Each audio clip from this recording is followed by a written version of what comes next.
La science du renseignement, au-delà du mythe. Bonjour à tous dans l'imaginaire collectif. Le renseignement est une affaire d'instinct, de gut feeling et de coups d'éclat dans l'ombre.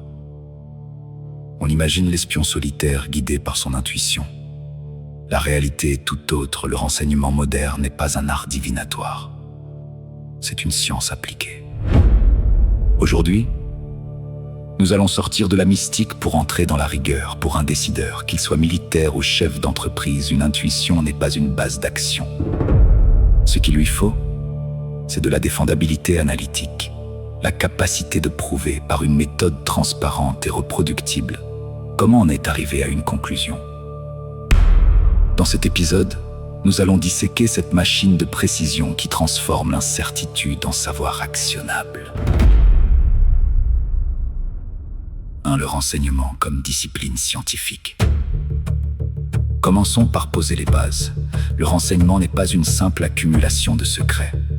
C'est un concept multidimensionnel que nous définissons sous 4 formes. L'activité de transformation d'une question complexe en conclusion exploitable. Les rapports et évaluations qui soutiennent la décision. Une organisation. Les structures qui gèrent cette expertise.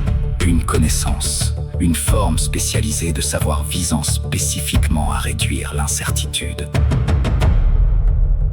L'enjeu ici est la crédibilité. Sans méthode scientifique, le renseignement n'est qu'une opinion parmi d'autres. Avec elle, il devient un outil de souveraineté. Mais comment cette science opère-t-elle concrètement sur le terrain? Elle s'appuie sur une mécanique rigoureuse. Le cycle de recherche.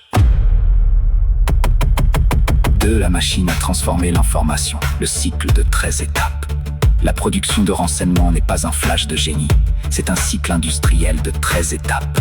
Le point de pivot, c'est la formulation du problème. Si la question initiale est floue, par exemple, dites-moi tout sur ce pays. Le système sature et produit du bruit. L'analyste doit transformer une demande politique en un problème analytique testable. Mais 2 étapes sont souvent négligées, alors qu'elles garantissent la scientificité du produit.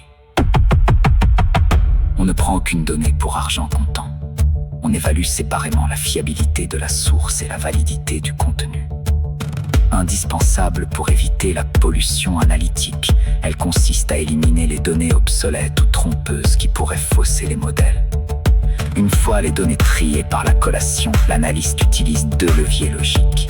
Le raisonnement inductif, pour identifier des patterns émergents à partir d'observations isolées. Le raisonnement déductif, pour tester des modèles théoriques face à la réalité du terrain. Pour que l'analyse soit défendable, toute hypothèse doit être sans ambiguïté sémantique. On doit pouvoir définir ce qui prouverait que l'hypothèse est fausse. C'est cette rigueur qui permet de nourrir le processus. Mais pour cela, il faut des capteurs, des outils de collecte qui vont du grand public au plus profond de l'ombre.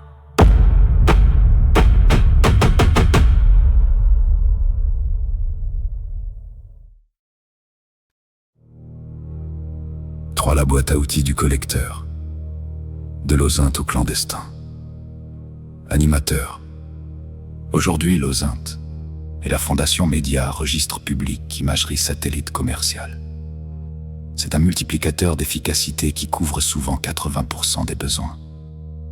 Mais pour les 20% restants, là où l'adversaire se cache, nous devons être plus chirurgicaux.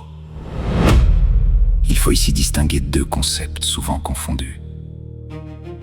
Ici, c'est la source que l'on cache, l'adversaire ignore qu'un informateur nous parle. C'est l'opération elle-même que l'on cache pour garantir une impunité plausible. On ne veut pas que l'action soit reliée au commanditaire.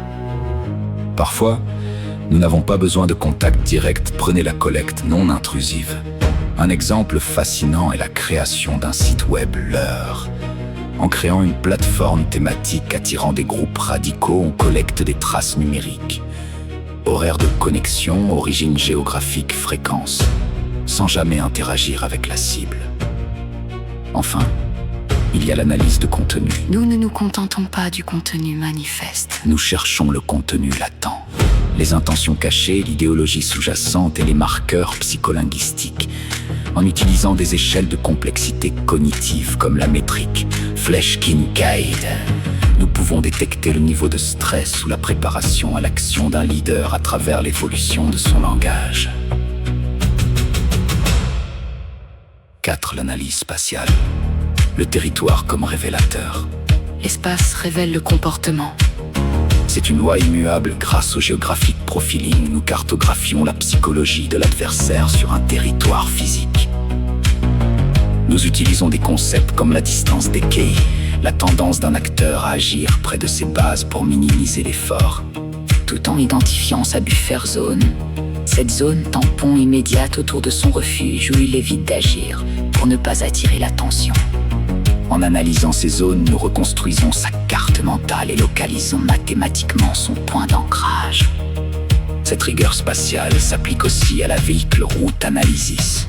On ne planifie pas un trajet, on neutralise un espace de menace. Cela repose sur 10 plans systématiques, dont le plan 5. Identifier les points d'embuscade optimaux pour l'ennemi. Le plan 8. Détecter si nous sommes nous-mêmes observés. C'est là qu'intervient le third eye de l'analyste.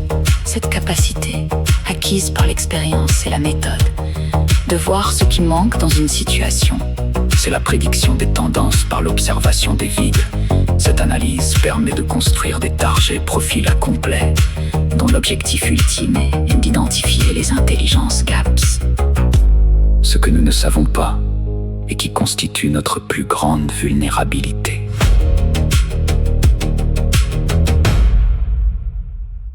5. Prévoir l'imprévisible. Risque et système expert. Pour aider un décideur, l'analyse doit quantifier le danger. La formule est simple. Risque égale probabilité. Mais pour rendre le futur intelligible, nous utilisons la règle des 3 scénarios. 1. L'optimiste. 2. Le probable, poursuite des tendances. 3. Le critique, la rupture majeure. L'analyse définit alors des indicateurs de bascule, des signaux faibles qui nous avertissent que nous glissons vers le scénario critique. Pour traiter ces masses de données, nous utilisons des systèmes experts. Ce ne sont pas des boîtes noires, ils utilisent des moteurs d'inférence basés sur la logique conditionnelle. Si, alors, ce sont des amplificateurs du raisonnement humain, garantissant que les règles de l'expert sont appliquées sans fatigue ni oubli. Biais et éthique. Malgré toute cette technologie, le plus grand danger pour l'analyste reste son propre cerveau. Les biais cognitifs sont des distorsions systématiques du jugement. Les 3 plus redoutables sont le biais de confirmation, chercher uniquement ce qui valide notre hypothèse préférée. L'effet miroir, Croire que l'adversaire résonne avec notre propre logique. quand le besoin de consensus tue la rigueur critique. Pour les briser, nous utilisons le red teaming, une équipe dédiée à attaquer nos propres conclusions ou l'analyse des hypothèses concurrentes. Mais la méthode ne suffit pas sans l'éthique. En démocratie, l'éthique n'est pas un frein, c'est un garde-fou indispensable. Elle garantit l'intégrité analytique et la proportionnalité des moyens. Un renseignement sans éthique perd sa défendabilité et, à terme, sa légitimité politique. Le protocole du renseignement scientifique. Pour conclure, le renseignement est une discipline de fer. Il ne s'agit pas de deviner le futur, mais d'éclairer les chemins qui y mènent. Si vous devez appliquer cette rigueur à vos propres décisions, voici votre protocole de renseignement scientifique en 8 points. Formuler une question précise et testable, de collecter via des sources multiples en commençant par l'OSINT. 3. Évaluer la fiabilité de chaque source et la validité de chaque donnée. 4. Structurer vos informations dans des matrices pour briser l'intuition. 5. Générer systématiquement des hypothèses concurrentes. 6. Développer 3 scénarios Avec leurs indicateurs. 7. Calculer le risque. Lui contrer vos biais en cherchant activement la preuve qui vous donne tort. Le renseignement est la science de la réduction de l'incertitude. Merci de nous avoir suivis. C'était la science du renseignement.